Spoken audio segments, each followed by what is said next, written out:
এই তাপগতিবিদ্যা, এটা ইংলিশে থার্মোডাইনামিক্স। তো এখানে মূলত তুমি তাপ, তাপমাত্রা এসব নিয়ে আলোচনা আর কি মূলত। ঠিক আছে? তো একদম বেসিক তোমার আইডিয়া, তাপ বলতে তুমি আসলে কি বুঝো? এতদিন যেগুলো পড়ে আসছো।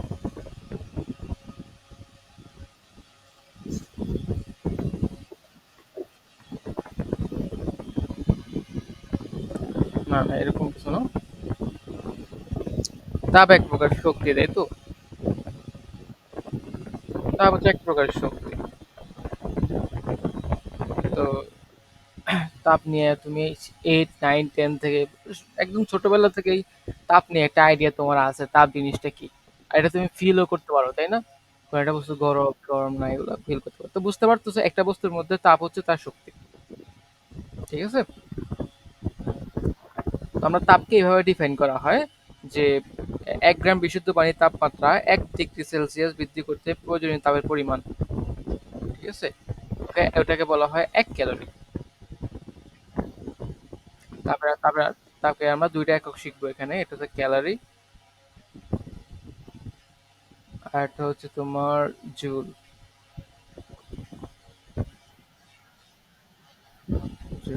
তো ক্যালোরিটা আমরা নর্মালি ইউজ করি না। এটা হচ্ছে তোমার খাদ্যের যে শক্তি আছে ওটা প্রকাশ করার জন্য ইউজ করা হয়। বাট আমরা, এটা কিন্তু এসআই একক না, তো আমরা ক্যালোরি খুব একটা ইউজ করি না। আমরা ইউজ করি হচ্ছে জুল।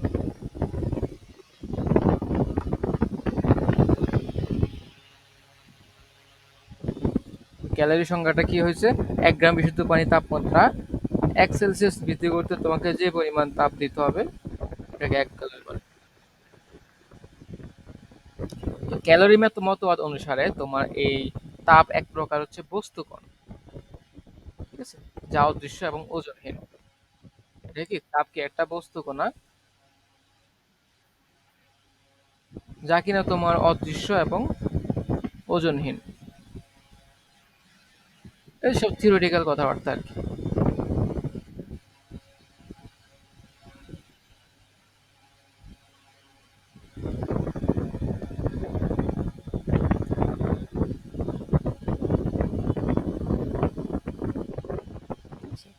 আর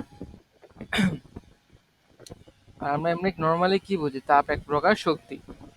মানে কোনো একটা পদার্থের যে মলিকিউল গুলো আছে ওদের যে গতিশক্তি, ঠিক আছে, ইন্টারনাল যে এনার্জি, গতিশক্তি, এটা হচ্ছে তাপ শক্তি।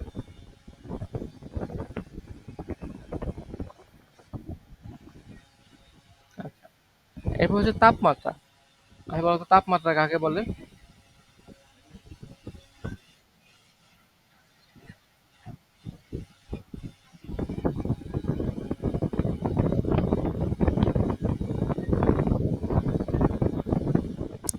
নর্মালি তুমি যেটা বুঝো আর কি, নর্মালি তুমি কি বুঝো তাপমাত্রা বলতে?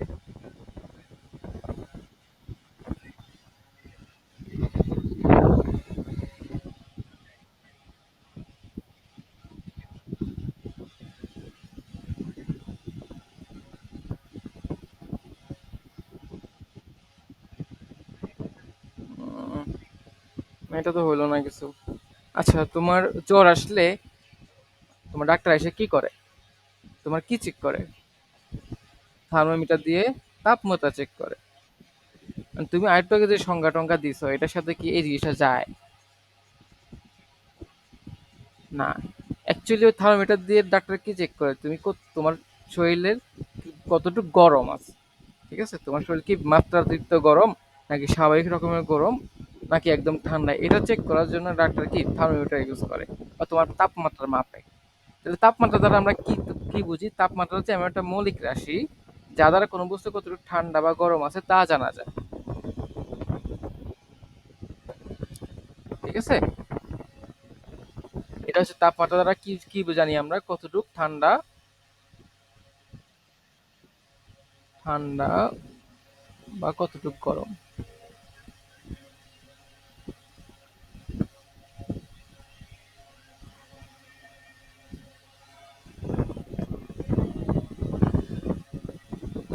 তো একটা আমরা তাপ বললাম, আর এখন বললাম তাপমাত্রা।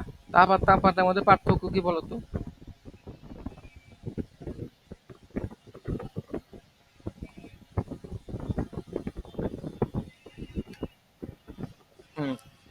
তাপ হচ্ছে একটা শক্তি, আর তাপমাত্রা হচ্ছে একটা পরিমাপ যার দ্বারা আমরা বুঝতে পারি বস্তুটা কতটুকু গরম বা ঠান্ডা। ঠিক আছে? তারপর আহ, তাপমাত্রা আসলে এটাও ডিফাইন করে সেটা অন্য কোনো বস্তুর সংস্পর্শে আসলে তাপ দিবে নাকি নেবে, এটাও ডিফাইন করে। ঠিক আছে? এটা আমরা একটু পরে দেখাবো।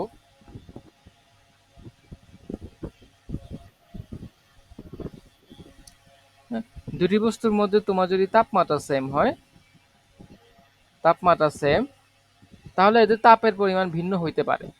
তাপ কি ভিন্ন হতে পারে। আবার দুটি বস্তুর মধ্যে তাপ সমান, ঠিক আছে, তাপ সমান, কিন্তু তাপমাত্রা কি ভিন্ন হইতে পারে। বুঝতে বুঝতে পারছো? ওকে, আমরা একটা ছোট্ট ম্যাথ করে ফেলি।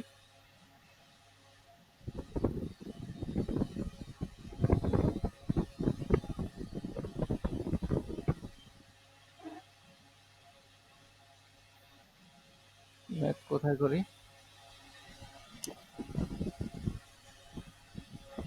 আচ্ছা, ম্যাথ করা লাগবে না, আমরা এরপরে পরের টপিক আসি। তো পরের টপিক হচ্ছে তাপমিতিক বস্তু এবং তাপমিতিক ধর্ম। তো তাপমিতিক তোমার বস্তু আর ধর্ম ব্যাপারটা কি? তোমার কোনো বস্তুকে তুমি যদি তাপ দাও, মানে হিট দাও, তাহলে ওই বস্তুর হিটের সাপেক্ষে তার যদি কোনো ধর্ম চেঞ্জ হয়, ওই ধর্মটাকে বলা হবে তাপমিতিক ধর্ম, এবং ওই বস্তুটাকে বলা হয় তাপমিতিক বস্তু।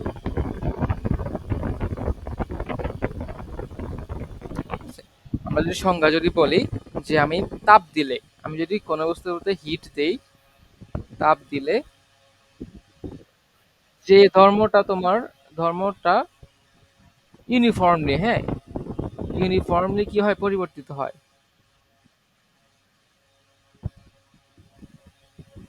পরিবর্তিত হয়, ওই ধর্মটাকে বলা হয় কি তোমার তাপমিতিক ধর্ম। এবং যে বস্তুর এই ধর্ম আছে ওইটাকে বলা হয় তাপমিতিক বস্তু। যেমন ফর এক্সাম্পল, তোমার পারদে তুমি যদি তাপমাত্রা বাড়ায় দাও, তাহলে কি পারদ কি হয়, প্রসারণ গঠিত হয়, প্রসারণ হয়, এর কি ভলিউমটা বেড়ে যায়। ঠিক আছে? তার মানে এই যে পারদের যে প্রসারণটা, এটা হচ্ছে তাপমিতিক ধর্ম, এবং তার পারদ কি একটা তাপমিতিক বস্তু। ঠিক আছে? এরকম আরো অনেক ধর্ম থাকতে পারে, সেগুলো কি প্রেসার, ভলিউম, তারপর রেজিস্ট্যান্স, থার্মাল ইএমএফ, লেন্থ, এগুলো হইতে পারে। এবং এই তাপমিতা, এই যে তোমার তাপমিতিক ধর্ম, এদের মাধ্যমে আসলে তোমার যে থার্মোমিটার ওগুলা বানানো হয়। যেমন প্রেসার দ্বারা তোমার কনস্ট্যান্ট ভলিউম গ্যাস থার্মোমিটার বানানো হয়। এগুলো এগুলো হয়তো তুমি সাধারণত দেখো না, তুমি যেটা দেখো হচ্ছে সেটা হচ্ছে এই ভলিউমটা, যে পারদ উপরে উঠে যায় যে ওইটা দেখো।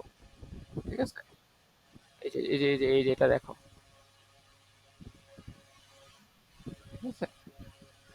এগুলো হচ্ছে, এগুলো ইউজ করা হয় ইঞ্জিনিয়ারিং সেক্টরে, ইউজ করা হয় এগুলো। ঠিক আছে? এই যে এখানে একটা ইলেকট্রিক্যাল রেজিস্ট্যান্স থার্মোমিটারের ছবি দেওয়া আছে, আর এটা হচ্ছে তুমি যেটা সচরাচর দেখে থাকো।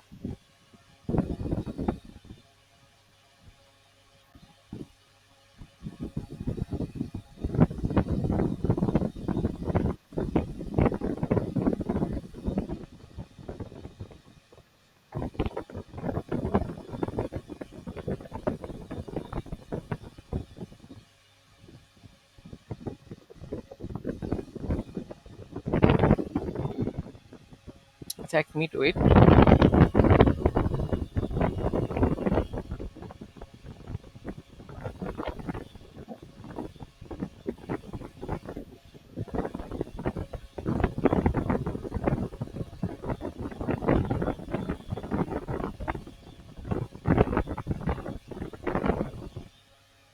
আচ্ছা, তো আমরা তাপমাত্রা, আমাদের এই অধ্যায় থেকে ম্যাথ আসে যে টপিকটা থেকে, তোমার তাপমাত্রা পরিমাপের মূলনীতি। ঠিক আছে? এখান থেকে ম্যাথ আসতে পারে। তো তাপমাত্রা পরিমাপের মূলনীতি হচ্ছে তোমার দুইটা, একটা হচ্ছে এক স্থির বিন্দু, আমার বইতে দুইটা, এক স্থির বিন্দু দিয়ে, আর একটা হচ্ছে দ্বি স্থির বিন্দু দিয়ে। এখন এই এক স্থির বিন্দু দ্বি স্থির বিন্দু জিনিসটা কি?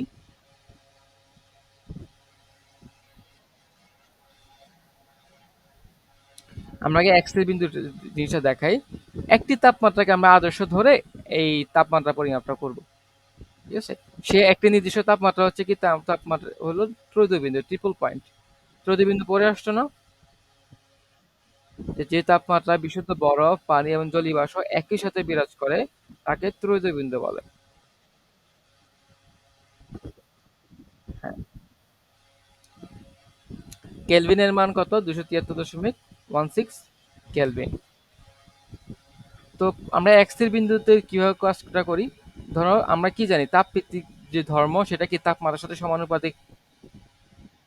তো তাপভিত্তিক ধর্মটাকে আমি এক্স দ্বারা প্রকাশ করলাম আর তাপমাত্রাকে টি দ্বারা। তাহলে এক্স প্রপোর্শনাল টু টি। দেন আমরা প্রপোর্শনালটা উঠে দিলে কি আসে? সমান চিহ্ন আসে একটা আর কি কে আসে। ঠিক আছে? দেন কে সমান কি এক্স বাই টি লেখা যায়। ওকে, কি সমান কি এক্স বাই টি লেখা যায়। মানে তোমার নির্দিষ্ট তাপমাত্রা যদি চেঞ্জ হয় তার সাথে সাথে তোমার তাপের ধর্ম চেঞ্জ হবে এবং দুইটার অনুপাতটা অল টাইম কি থাকবে? কনস্ট্যান্ট থাকবে। এখন তড়িৎ বিদ্যুৎ তাপমাত্রা আমরা জানি কত? এত। এখন ধরো কোনো একটা বস্তুর তড়িৎ বিদ্যুৎ তাপমাত্রার ধর্ম এক্স টি আর এটা আমরা জানি। ঠিক আছে? এখন আমার এখন আমরা অন্য একটা তাপমাত্রিক মানে তোমাকে কিভাবে বোঝায় এটা?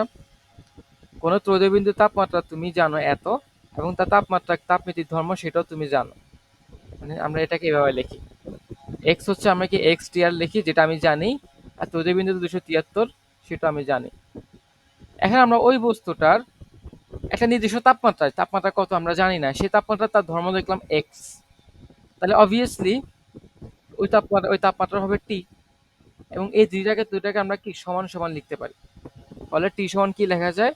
X by X T R into 273.16। এই যে এই ফর্মুলাটা আসে, যেখানে আমার টি হচ্ছে আমার যে তাপমাত্রা আমি বের করতে যাচ্ছি, আর এক্স হচ্ছে ওই যে তাপমাত্রা বের করতে চাচ্ছি ওই তাপমাত্রায় তাপমাত্রিক ধর্ম। ঠিক আছে? আর এক্স টি হচ্ছে তৈরি বিন্দুতে ওই তাপমাত্রিক ধর্ম। যেমন একটা ম্যাথ দেখলে ব্যাপারটা আরো ইজি হয়ে যায়। বলছে পানির ত্রোধ বিন্দুতে কোনো থার্মোমিটার রোধ হচ্ছে 10 ওহম। মানে ত্রোধ বিন্দুতে তোমার তাপমাত্রিক ধর্ম কত? 10 ওহম। তাহলে এক্স টি আর সমান কত লেখা যায়? 10 ওহম। এখন বলছে যখন রোধ 20 ওহম হয় তখন তাপমাত্রা কত?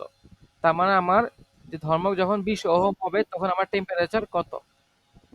উই নো দ্যাট টেম্পারেচার সমান কি এক্স টি আর এক্স 273। এক্স হচ্ছে কত? 10। সরি, এক্স হচ্ছে তোমার 20, এক্স টি আর হচ্ছে 10 ইন্টু 273.16 করো তো কত আসে?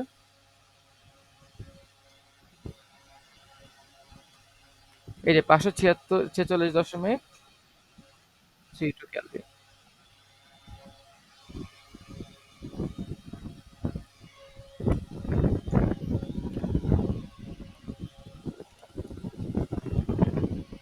বুঝছো ব্যাপারটা?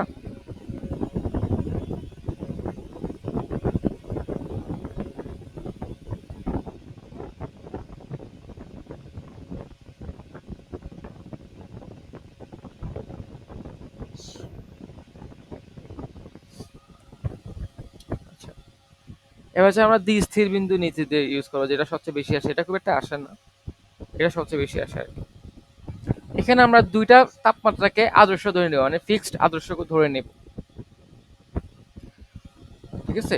তো এখানে একটা তাপমাত্রা হচ্ছে তোমার নিম্ন স্থির বিন্দু, ঊর্ধ্ব স্থির বিন্দু। নিম্ন স্থির বিন্দু কোনটা? যে তাপমাত্রায় বিশুদ্ধ পানি বা বিশুদ্ধ পানি কি হয়? বরফে পরিণত হয়, অথবা বিশুদ্ধ বরফ পানিতে পরিণত হয়, তাকে নিম্ন স্থির বিন্দু বলে। ঠিক আছে? আবার যে তাপমাত্রায় তোমার বিশুদ্ধ পানি বিশুদ্ধ বাষ্প তৈরি হয়, অথবা বিশুদ্ধ বাষ্প বিশুদ্ধ পানিতে কনভার্ট হয়, তাকে ঊর্ধ্ব স্থির বিন্দু বলে। ওকে? তো আমরা আমাদের এখানে দ্বিস্থির বিন্দুতে তিনটা স্কেল আমরা জানবো। একটা হচ্ছে সেলসিয়াস স্কেল, একটা হচ্ছে ফারেনহাইট স্কেল, একটা হচ্ছে কেলভিন স্কেল। তো সেলসিয়াস স্কেল আমার যে 0 ডিগ্রি সেন্টিগ্রেড তাপমাত্রায় বা যে তাপমাত্রায় বলো না কেন, যে তাপমাত্রায় তোমার বরফ গলিত হয় বা তোমার পানি বরফ উৎপন্ন করা শুরু করে, ওই তাপমাত্রাকে আমরা 0 ধরে নিব। আর যে তাপমাত্রা তোমার বিশুদ্ধ পানি স্টিম তৈরি করা শুরু করবে, ওটাকে আমি 100 ধরে নিব। এগুলো ফিক্সড পয়েন্ট, ঠিক আছে। আর ফারেনহাইটের ক্ষেত্রে এটাকে 32, এটাকে 212, এটাকে 273, এখানে 373।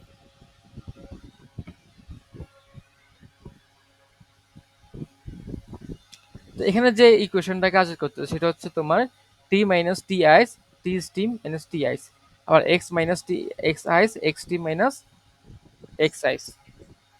মানে এই দেখো এখানে এই পাশে টি মাইনাস টি আইস, এখানে এক্স মাইনাস এক্স আইস, এখানে টি স্টিম মাইনাস টি আইস, এখানে X steam minus X ice. যেখানে টি হচ্ছে তোমার টেম্পারেচার আর এক্স হচ্ছে তোমার কি তাপমিতিক ধর্ম,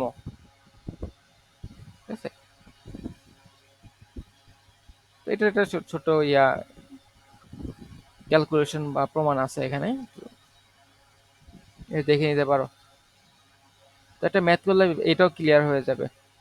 একটি নির্দিষ্ট রোদ থার্মোমিটারে বরফ বিন্দু এবং স্টিম বিন্দুতে, বরফ বিন্দু এবং কি স্টিম বিন্দুতে তোমার রোদ হচ্ছে এত এত, ঠিক আছে। তার মানে আমার এক্স আইস কত দেওয়া,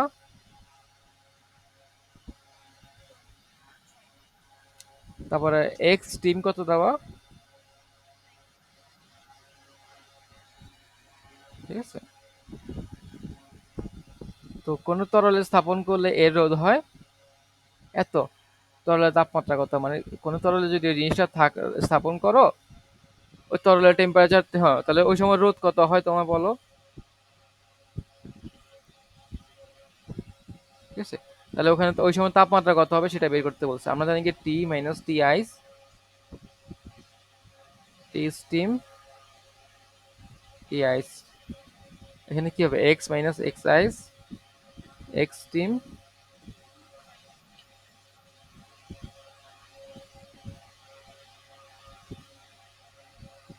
ঠিক আছে। তো আমরা যদি সেলসিয়াস স্কেলে এটা ক্যালকুলেট করতে চাই, সেলসিয়াস স্কেলে টি আইস কত, 0, টি স্টিম হচ্ছে 100, টি আইস হচ্ছে 0, ওকে। আর এক্স আইস হচ্ছে আমরা জানি কত, 4.6, তো এক্স স্টিম হচ্ছে 9.5, আর এক্স আইস হচ্ছে 4.6। টি সমান কত হয় এটার সাথে, যে এটার সাথে আমি 100 গুণ দিব, তাহলে আলটিমেটলি টি সমান কত আসে, 32 ডিগ্রি সেন্টিগ্রেড। বুঝতে পারছো? তো এই জায়গার ক্ষেত্রে আমার টেম্পারেচার বের করার জন্য আমার কি লাগবে, আমার যে তাপমিতিক ধর্ম লাগবে আর ফিক্স পয়েন্ট গুলো লাগবে, ঠিক আছে।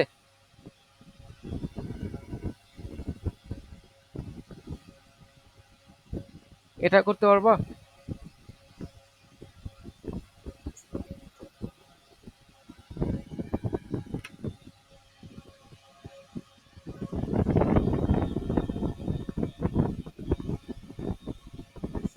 হুম।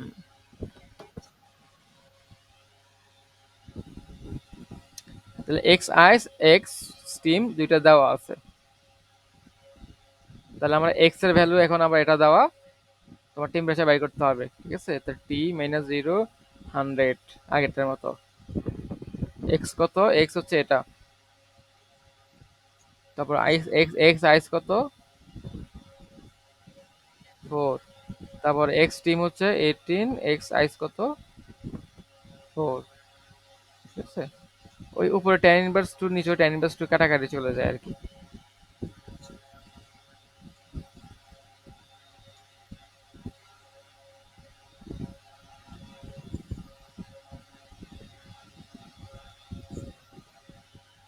অ্যান্সার হচ্ছে কি 15 ডিগ্রি সেন্টিগ্রেড।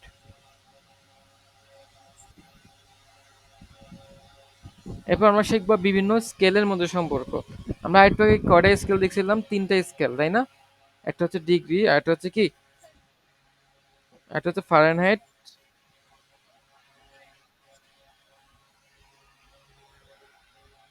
কেলভিন।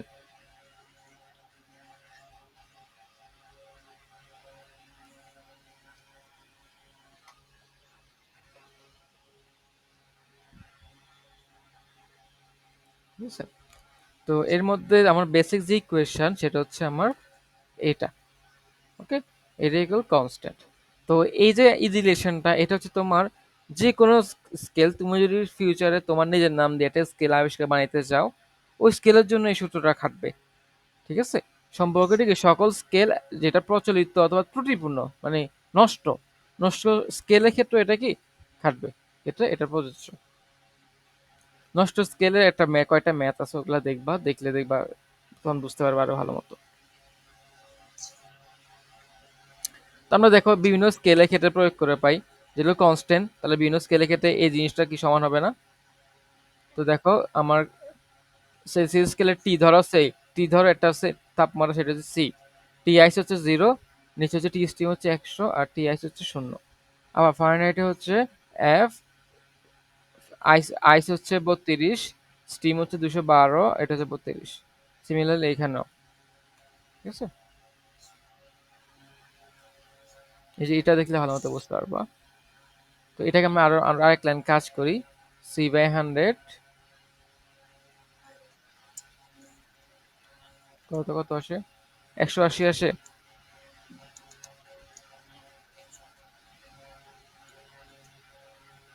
ঠিক আছে? এবার 20 দিয়ে ভাগ দিলে কি আসে? 20 দিয়ে ভাগ দিলে সি বাই 5।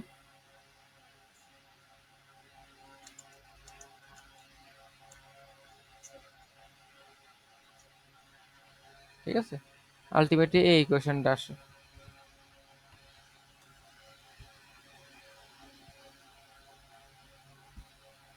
হুম,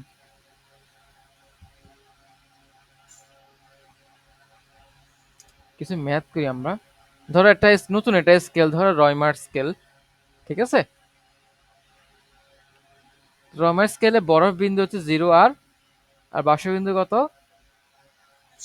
80 আর। যখন সেলসিয়াস স্কেলে তাপমাত্রা 20, তখন রয়মার স্কেলে কত? তাহলে আমরা আগে আগের রয়মার ধরো, তুমি ধরো রয়মার না দিয়ে তোমার স্কেল ধরি। ঠিক আছে? সামির সামির স্কেল। ঠিক আছে? তো স্কেলে বড় বিন্দু হচ্ছে 0 আর, বাষ্প বিন্দু হচ্ছে 80 আর। যখন সেলসিয়াস স্কেলে তাপমাত্রা 20 ডিগ্রি সেন্টিগ্রেড, তখন তোমার স্কেলে কত দেখাবে আর কি। যেমন সেলসিয়াস, যে সেলসিয়াস স্কেলে তোমার এই ধরো এই যে 20 ডিগ্রি সেন্টিগ্রেড, তখন তোমার এখানে কত দেখাবে সেটা বের করতে হবে। তো আমরা মেইন ইকুয়েশনটা লিখি। তোমার এই স্কেল সেলসিয়াস স্কেলের C-0, 100 - 0। তোমার স্কেলে তোমারটা ধরো S। ঠিক আছে? S-0, আর 80 - 0। ঠিক আছে? C-100, S-/80। তো এখন সেলসিয়াস স্কেলে কত পাইছে? 20 না? এখানে 20 বসায় দিই।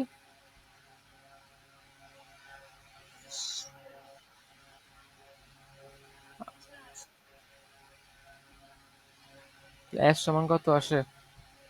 20 × 80/100। 00 কাটা, 8×2 = 16। তোমার স্কেলে দেখাবে তখন কত? 16 ডিগ্রি S। ঠিক আছে?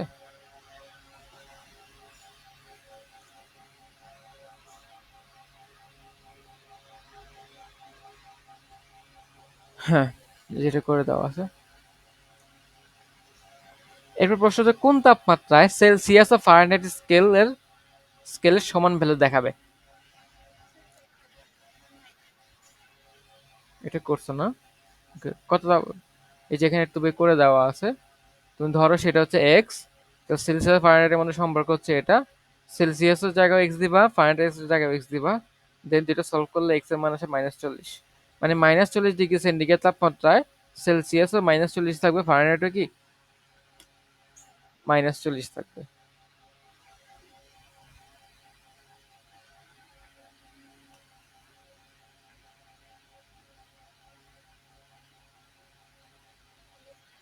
এটা করো তো, এটা অ্যান্সার আমাকে করে জানাও।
হুম।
এটা আসছে?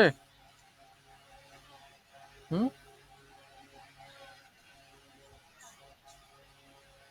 30.65 আসে না?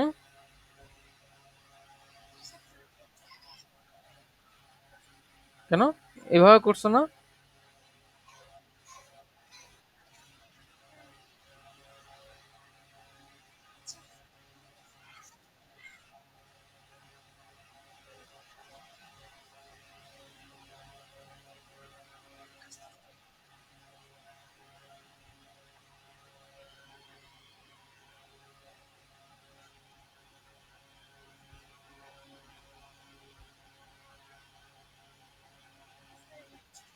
ওকে।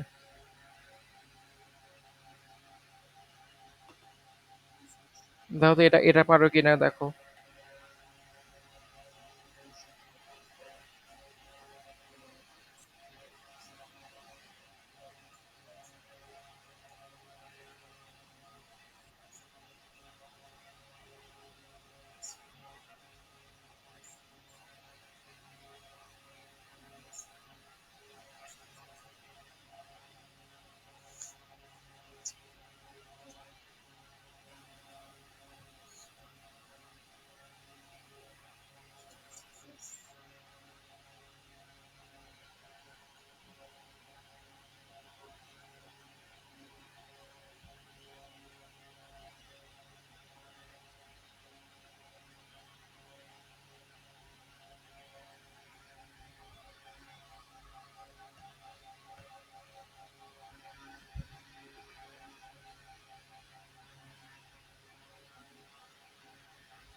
কি? কত আসছে? হুম।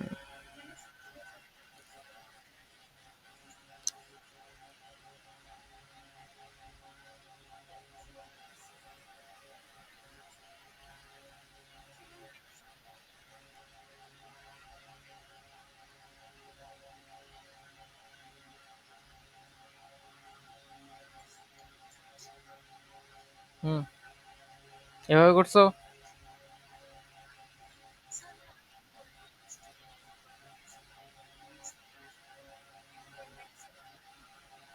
এটা দিতে হবে না? সূত্র কি মাইনাস ছিল না?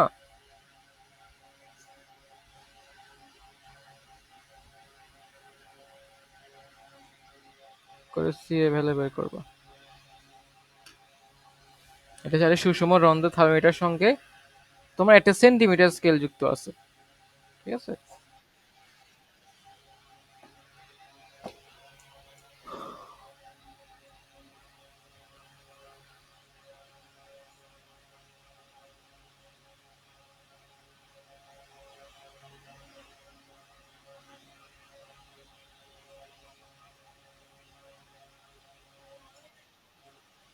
হুম। ওকে।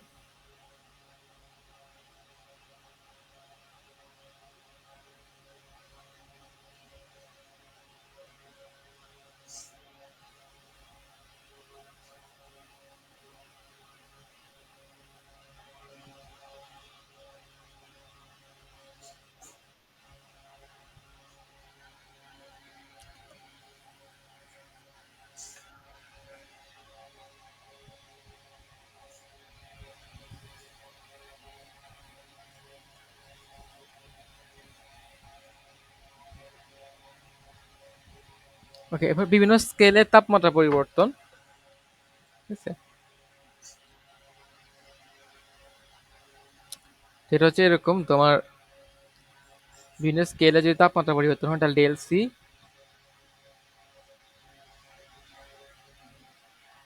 Del F by 9, del K by 5 এভাবে লেখা যায় আর কি।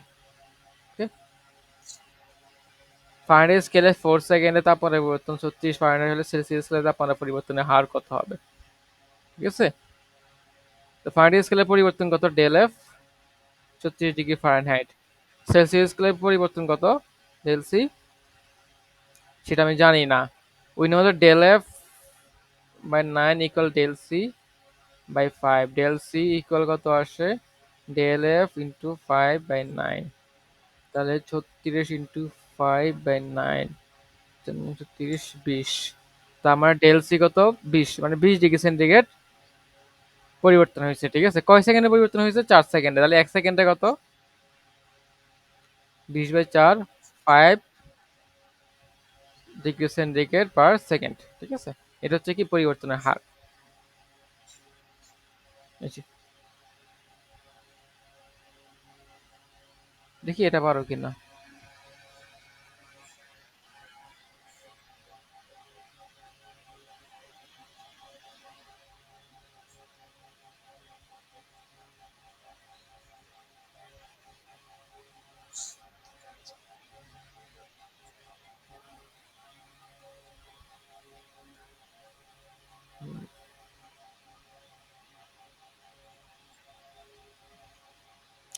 এটা হচ্ছে তাপমাত্রার প্রসারণ গুণাঙ্ক দিয়ে করতে হবে। হ্যাঁ হ্যাঁ হ্যাঁ হ্যাঁ, ওইভাবে। হ্যাঁ হ্যাঁ, ওইভাবে। পারবা? আচ্ছা।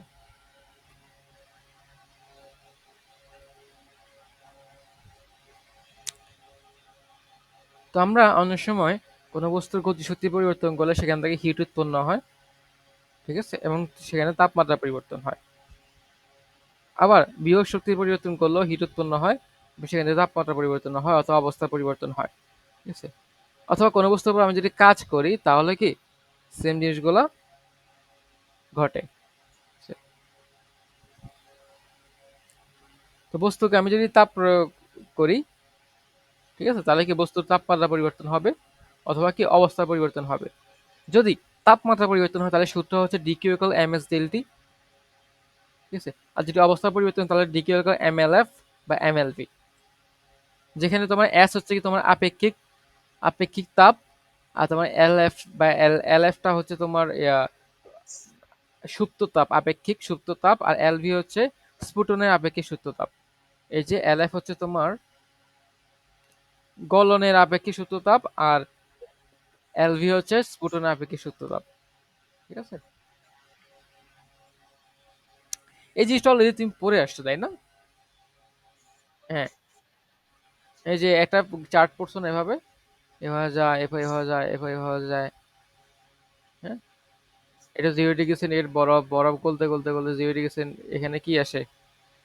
এটা এখানে এখানে হচ্ছে পানি, তাই না?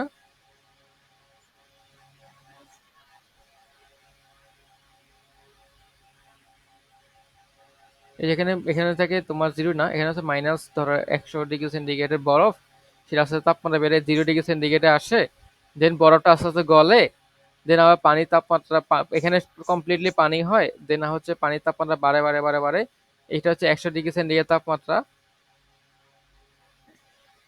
দেন আবার এভাবে যায়, দেন আবার এভাবে যায়, এটা পরে আসছে এগুলা। এই যেখানে তোমার অবস্থা চেঞ্জ হচ্ছে, তাপমাত্রা চেঞ্জ হচ্ছে না, ওখানে সূত্র হচ্ছে MLF MLV। আর যেখানে তোমার তাপমাত্রা চেঞ্জ হচ্ছে সেখানে সূত্র হচ্ছে MS ডেল থিটা বা ডেল টি। তো পানির ক্ষেত্রে তোমার যে আপেক্ষিক সূত্রতাপ গলনের সেটা হচ্ছে 3.36 × 10⁵ আর স্ফুটনের ক্ষেত্রে হচ্ছে 2.26 × 10⁶। আচ্ছা, 0 ডিগ্রি সেন্টিগ্রেড উষ্ণতার এক খণ্ড বরফকে কত উচ্চতা থেকে ছেড়ে দিলে মাটির সঙ্গে সংঘাতে সম্পূর্ণ গলে যাবে? ধরে নাও যে পতন শক্তির অর্ধেক তাপে রূপান্তরিত হয়। তার মানে তুমি যে একটা বস্তুকে উপর থেকে নিচে ফেলবা, ফলে কি হবে? তার বিভব শক্তির পরিবর্তন হবে না? সে বিভব শক্তির যে সেটার অর্ধেক কি হবে? তাপে রূপান্তর হবে। তাপে রূপান্তর হলে তাপে রূপান্তর হয়ে সে তাপটা দিয়ে আমি কি বরফটা গলবে। ধরি এইচ উচ্চতা থেকে ফেললে এই ঘটনা ঘটে। ঠিক আছে? ধরি কি এইচ উচ্চতা থেকে ফেললে এই ঘটনাটা ঘটে। তো তোমার এইচ উচ্চতা থেকে নিচে বললে তোমার এই স্থিতিশক্তি কতটুকু কমে? mgh। এই mgh এর অর্ধেক কি হয় তোমার? তাপে রূপান্তরিত হয়। ঠিক আছে? তাহলে সেই তাপটা আমার কি বস্তুটাকে গলায়। রাইট? তাহলে তাহলে এই ডব্লিউ এর অর্ধেক w/2 সেটা সমান আমরা কি লিখবো? w সমান mgh/2 ইকুয়াল mlf। ঠিক আছে? আমাকে h এর মান বের করতে হবে, কাটা। h এর মান সমান কত আসে? 2lf/g করলে এত 67.95 কিলোমিটার। ঠিক আছে? বুঝছো? এটা পারবে কিনা বলো তো, করে দেখো।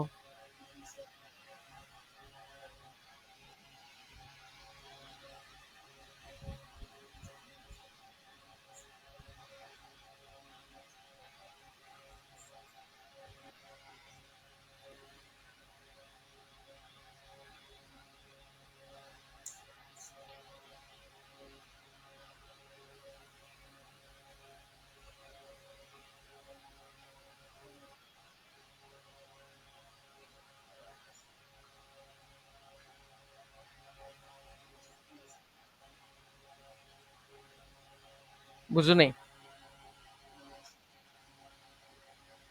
একটি সীসার বুলেট কোনো প্রতিবন্ধকে আঘাত পেয়ে গলে যায়। যদি প্রতিবন্ধক কর্তৃক 25% তাপ শোষিত হয়, বুলেটের আদি তাপমাত্রা 27 ডিগ্রি সেন্টিগ্রেড হলে বেগ নির্ণয় করো।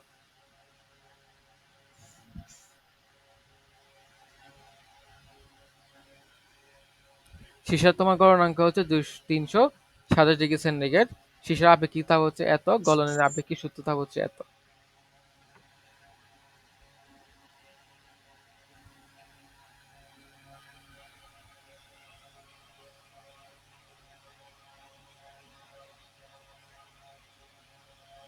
তো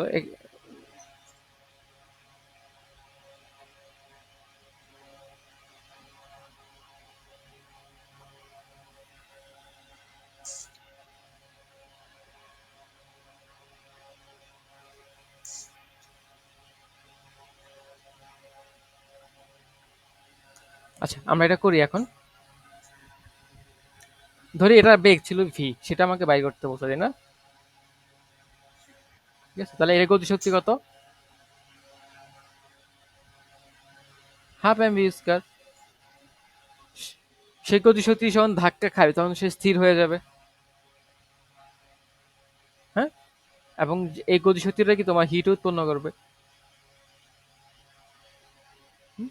তো এই গতিশক্তির 25% আবার যে হিট উৎপন্ন হবে, ধরো এটা হিট উৎপন্ন হয়েছে, এর আবার 25% হচ্ছে তোমার এই প্রতিবন্ধকটা শোষণ করে ফেলে, তাহলে বাকি হিট থাকে কতটুকু? এইচ মাইনাস এইচ এর 25%, 0.75 এইচ।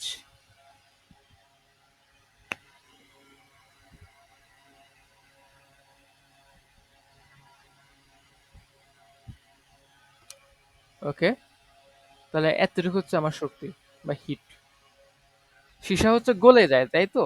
তো গলে গেলে তোমার এই এই তাপমাত্রা কত, 27 থেকে হয়ে যায়, আগে আদি ছিল 27, এটা গলে হচ্ছে 327-এ। আপেক্ষিক তাপ এত, গলনের সূত্র তাপ এত।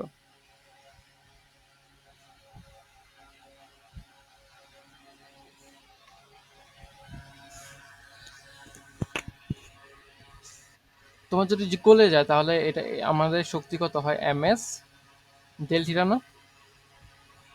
ঠিক আছে, তাহলে এম কত বলো তো?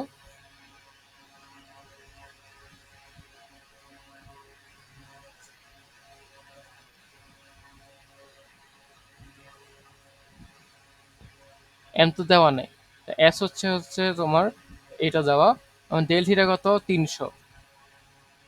ঠিক আছে, তো আমরা এটা ইকুয়াল এটা লিখতে পারি,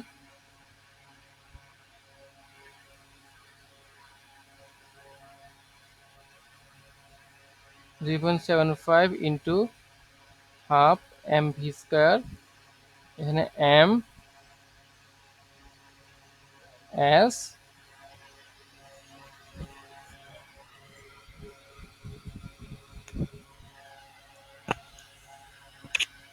হুম, তো এম এস ডেল থিটা, ঠিক আছে।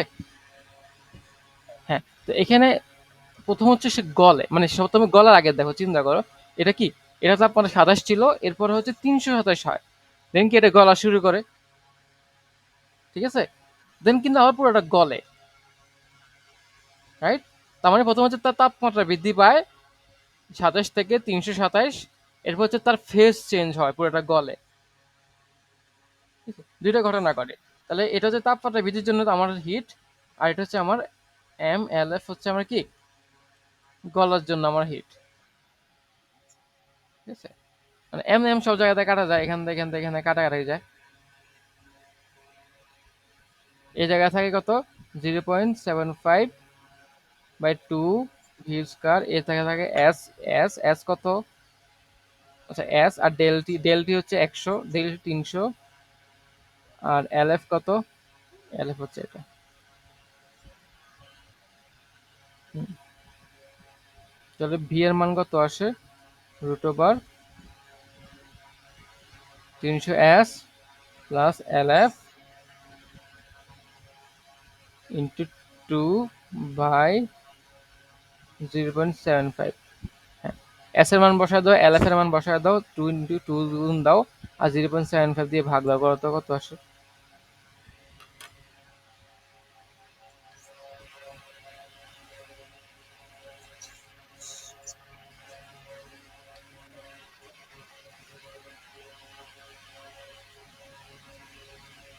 হুম, এল এফ এর মানে দেওয়া আছে এখানে।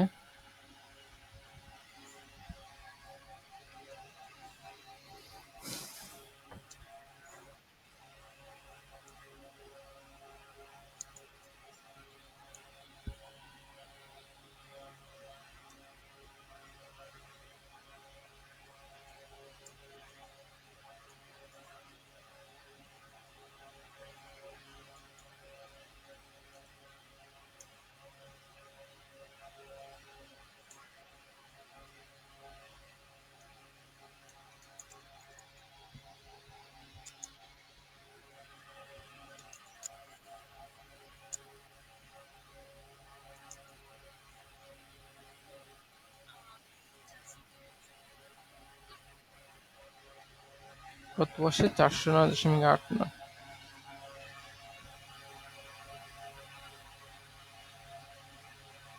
এত এমএস ইনভার্স 1, অনেক স্পিড ছিল, ঠিক আছে। তারপর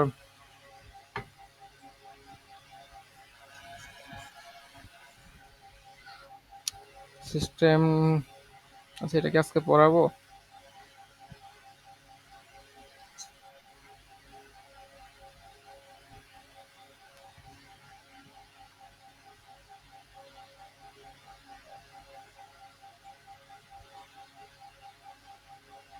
মূলত এটা মানে লাস্টের দিকে টপিক, মানে হ্যাঁ, মানে সিস্টেম পড়বো, এরপর কার্নো ইঞ্জিন, আর এন্ট্রপি নিয়ে যে শেষে দেখছো আর কোনো টপিক নাই।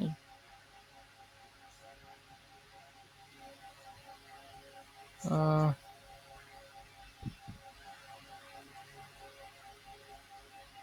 পরেই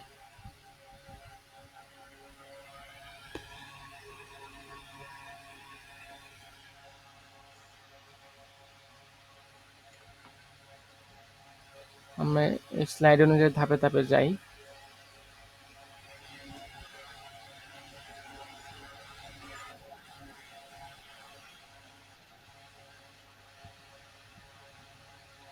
হুম। তো তোমার এখানে সিস্টেম বলতে তুমি যেটা বুঝবা সেটা হচ্ছে তুমি কোনো কিছু নিয়ে তুমি পরীক্ষা নিরীক্ষা বা এটাকে তুমি পর্যবেক্ষণের মধ্যে রাখছো, ঠিক আছে, কোনো একটা জায়গায় বা কোনো একটা জিনিসকে তুমি পর্যবেক্ষণের মধ্যে রাখছো, ওই জিনিসটা হবে তোমার কি সিস্টেম।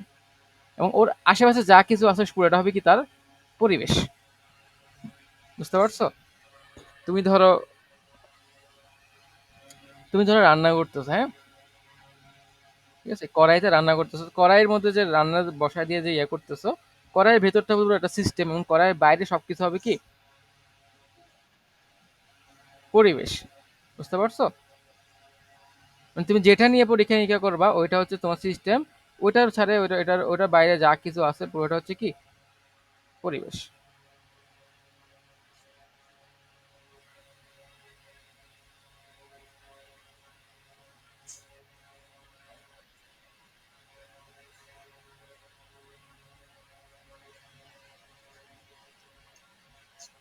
হুম। তো সিস্টেম কয়েক ধরনের হইতে পারে, একটা হচ্ছে মুক্ত, আর একটা হচ্ছে বদ্ধ, আর একটা হচ্ছে বিচ্ছিন্ন। তো মুক্ত কোনগুলা, যেখানে তোমার ভর এবং শক্তি উভয়কে স্থানান্তর সম্ভব। যেমন তোমার এটার কথা চিন্তা করো, এখানে তুমি এটাকে তুমি হিট দিতে পারবা, নিতেও পারবা এখান থেকে, তোমার ওখানে কোনো কিছু ঢালতেও পারবা বা উঠাই নিতে পারবা, ঠিক আছে, এটাকে হবে মুক্ত সিস্টেম। এই বোতলটার কথা চিন্তা করো, এখানে হিট আদান প্রদান করা যাবে, বাইরে থেকে তুমি হিট দিতে পারবা, বাইরেটাকে ঠান্ডা করতে পারবা, কিন্তু এখান থেকে বোতল দিয়ে কোনো কিছু বের করতে পারবা না বা ঢুকাইতে পারবে না, কারণ ঢাকনা লাগানো, ঠিক আছে। এটা হচ্ছে ক্লোজ সিস্টেম। আর বিচ্ছিন্ন সিস্টেম হচ্ছে তুমি পুরোটাকে তুমি ইনসুলেটেড করে দিছো, মানে চারপাশ দিয়ে এমন একটা জিনিস লাগাই দিছো যাতে তুমি এখানে হিট দিতে পারবা না, এখান থেকে হিট নিতে পারবা না, হিট এখানে কি ট্র্যাপড, ঠিক আছে। ভর এবং শক্তি কোনোটি কি স্থানান্তর হয় না, এটাকে বলা হয় বিচ্ছিন্ন সিস্টেম। তারপর হচ্ছে তাপগতীয় চলক। তাপগতীয় চলক কোনগুলা? তিনটা চলক আছে, একটা হচ্ছে চাপ, আয়তন, আর একটা কি তাপমাত্রা। কোন একটা সিস্টেমে আমরা এই তিনটা প্রপার্টি নিয়ে কাজ করব। কি, একটাই হচ্ছে কি চাপ, আর একটা হচ্ছে আয়তন, আর একটা হচ্ছে তাপমাত্রা।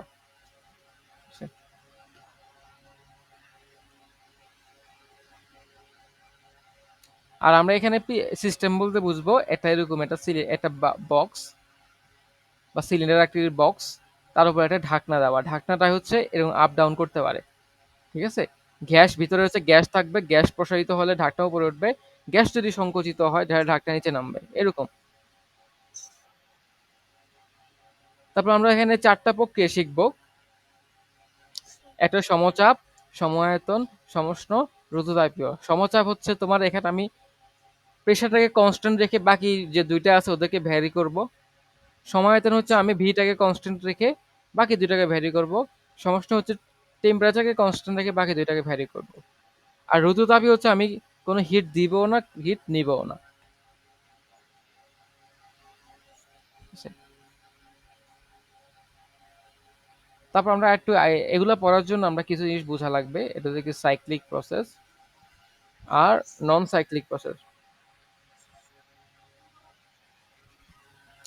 যদি কোনো একটা সিস্টেম একটা পরিবর্তনের মধ্যে দিয়ে যাওয়ার পর একদম আদি অবস্থানে ফিরে আসে, এই প্রক্রিয়াটাকে বলে সাইক্লিক প্রসেস। আর যদি সেটি যদি সম্ভব না হয় তাহলে সেটাকে কি বলা হবে? নন সাইক্লিক সাইক্লিক প্রসেস, ঠিক আছে।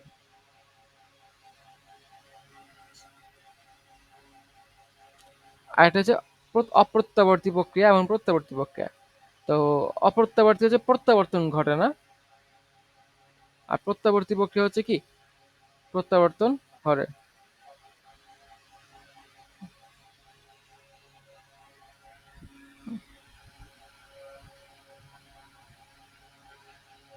আর এটা হচ্ছে স্বতঃস্ফূর্ত প্রক্রিয়া এবং এটা দ্রুত হয়। আর প্রত্যাবর্তী হচ্ছে তোমার এটি আসলে মানে হ্যাঁ, ব্যাপারটা কিরকম, তুমি একটা রাবারকে টেনে দেন আবার ছেড়ে দিলে কি আবার সেম জায়গায় চলে আসে না, মানে ব্যাপারটা হচ্ছে তুমি একটা পরিবর্তন ঘটাইলা, তো এ থেকে বি হইলো, ঠিক আছে, এ থেকে বি হইলো, আর বি থেকে এ যদি খুব সুন্দর মতো স্বতঃস্ফূর্তভাবে মানে হয়, তাহলে এটা হচ্ছে প্রত্যাবর্তী প্রক্রিয়া, ঠিক আছে। আর যদি এই জিনিসটা না হয় তাহলে কি অপ্রত্যাবর্তী প্রক্রিয়া।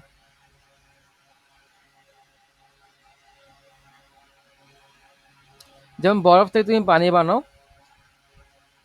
ঠিক আছে, বরফটাকে পানি হয়, এটা হচ্ছে স্বতঃস্ফূর্ত ভাবে হয়, এবং পানিটাকে তুমি ফ্রিজে রাখলে বা অস্বতঃস্ফূর্ত ভাবে, ঠিক আছে, তুমি বরফ বানাইতে পারো, তাহলে এটাকে আমরা কি বলবো, প্রত্যাবর্তী প্রক্রিয়া বলবো, ঠিক আছে। তো এটা বুঝতে পারতে হবে স্বতঃস্ফূর্ত না, নর্মালি পানি কিন্তু বরফ হয় না নর্মালি, সাধারণ টেম্পারেচারে পানি বরফ হয় না, এটাকে তোমাকে ফ্রিজে রাখতে হয়, ঠিক আছে।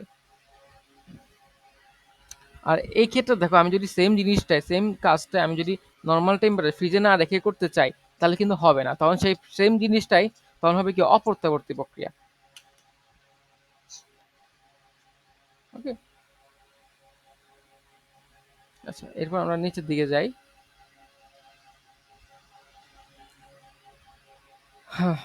যেহেতু সিস্টেম ও কাজ।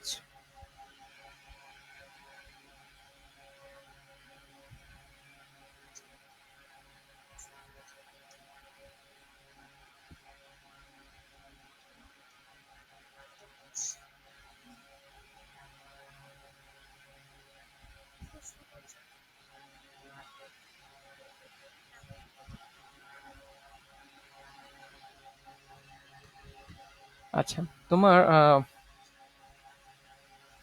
তুমি একটা সিলিন্ডারে কিছু গ্যাস এখানে রাখছো, ঠিক আছে, সিলিন্ডার এটা আপ ডাউন করতে পারে। তো যদি সমচাপে থাকে, মানে এখানে প্রেসারে চেঞ্জ হচ্ছে না, ঠিক আছে, ভেতরে কি প্রেসার চেঞ্জ হচ্ছে না, তো তখন ধরো আমি কি করলাম, এখানে সামহাও কোন একটা হিট দিলাম বা কিছু একটা করলাম, পরে দেখা গেল প্রেসার আমার সেমই আছে, ধ্রুব আছে, কিন্তু আমার এটার ভলিউম এটা উপরে উঠে গেছে। ভলিউম আগে যদি এখানে থাকতো ভিআই, এরপর হয়ে গেছে ধরো এখানে ভিএফ, এখানে উঠে গেছে, ঠিক আছে? তখন তোমার কাজ হবে W equal P into VF মানে ভিএফ, বা P equal del T, pressure এবং তোমার ভি এর যে গুণফল, এটাকে কাজ বলা হয় কি, ভলিউম।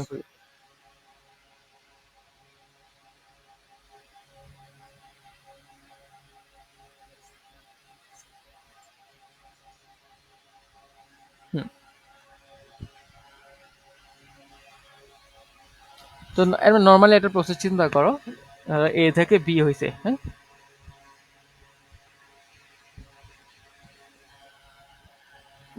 বা এ স্টেট থেকে এ থেকে বি হওয়া মানে এ স্টেট থেকে বি স্টেটে গেছে, এ স্টেটে তোমার ওর পি ছিল, এখানে প্রেশার বেশি ছিল, ভলিউম আমার কম ছিল, মানে ব্যাপারটা এরকম, ধরো আমরা সিলিন্ডার যদি চিন্তা করি, ধরো সেটা এরকম,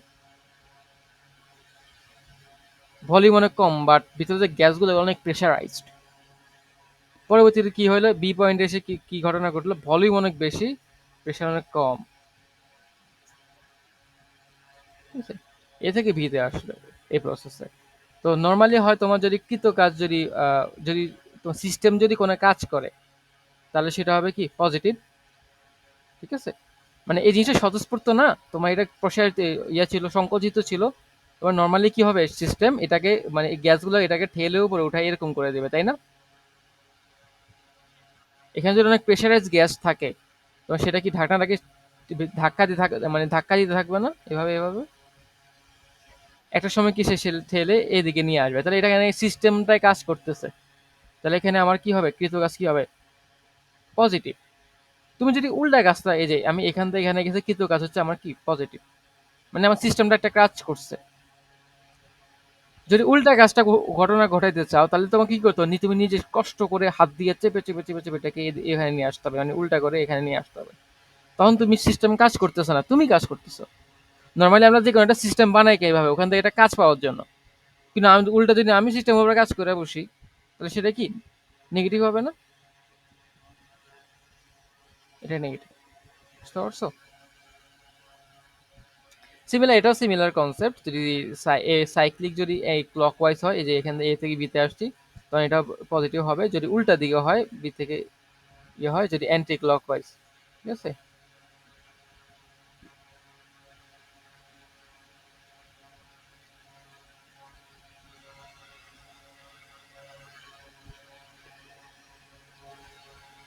হ্যাঁ, তখন কি সব আমার এটা নেগেটিভ হবে।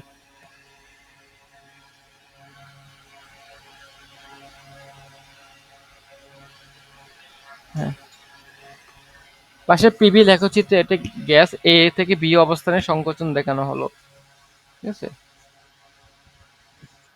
সংকোচন হয়েছে মানে এ থেকে বি তে আসছে, ঠিক আছে? এই প্রক্রিয়া সম্পূর্ণ কাজের মান বের করো।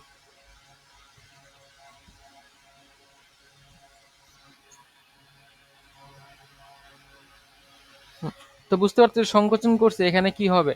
পজিটিভ হবে না নেগেটিভ হবে?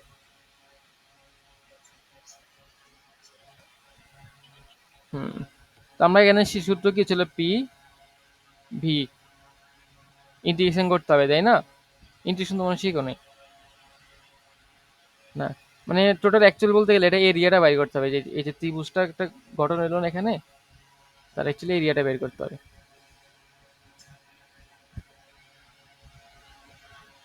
এই যে ওই ত্রিভুজ এরিয়া বের করছে -4.2 কিলোজুল।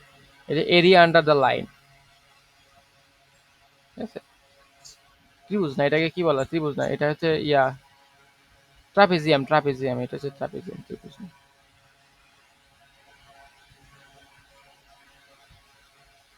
ঠিক আছে, ট্রাপিজিয়াম না ক্ষেত্র বের করতে হবে। তো এটার কৃত কাজ কি হবে? তুমি ধরো এভাবে কি এভাবে কি এভাবে কি দেন এখানে আসছো, এটা কৃত কাজ হবে এরিয়া আন্ডার দ্য কার্ভ। এই কার্ভটা কতটুকু এরিয়া কভার করছে, ওইটা হচ্ছে তোমার তার কৃত কাজ। এটা বাসায় করিও।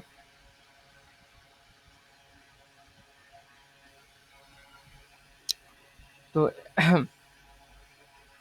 যেমন এখানে দেখো, এই যে এরিয়া, এরিয়া অফ রেক্টেঙ্গেল হবে এটা এটা, আর এরিয়া অফ ট্রায়াঙ্গেল হবে এটা, ঠিক আছে? তারপর একটি আদর্শ এক পরমাণু গ্যাসকে চিত্র অনুসারে ABCD চক্রের চারদিকে ঘুরিয়ে নিয়ে আসা হলে প্রতি চক্রে কৃত কাজের পরিমাণ সেটা হবে কত? ABCD এর ক্ষেত্রফল, ঠিক আছে?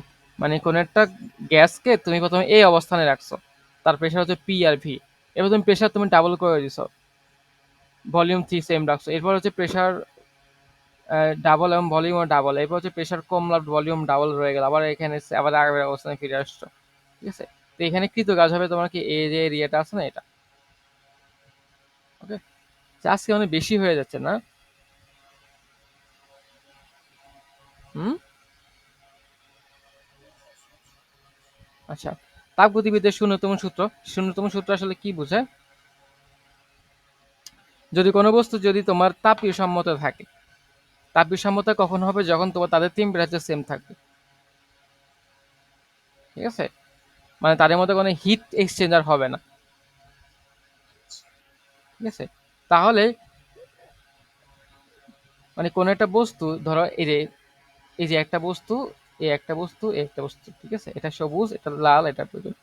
যদি এই যে গ্রিন কালারটা রেড এর সাথে আলাদাভাবে তাপীয় সমতা আছে, আবার ভায়োলেট কালারটা রেড কালারের সাথে আলাদাভাবে তাপীয় সমতা আছে, যদি এই ঘটনা ঘটে, তাহলে দেখা যাবে যে এক আর দুই দুইটা এরাও কি তাপীয় সমতায় থাকবে।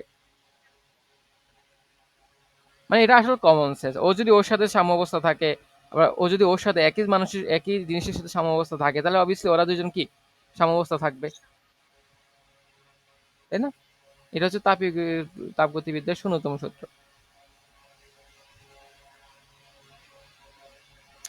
তারপরে তাপগতিবিদ্যা, আচ্ছা আজকে শূন্যতম সূত্র পর্যন্ত থাকুক, ঠিক আছে? আমার কালকে এক্সাম আছে।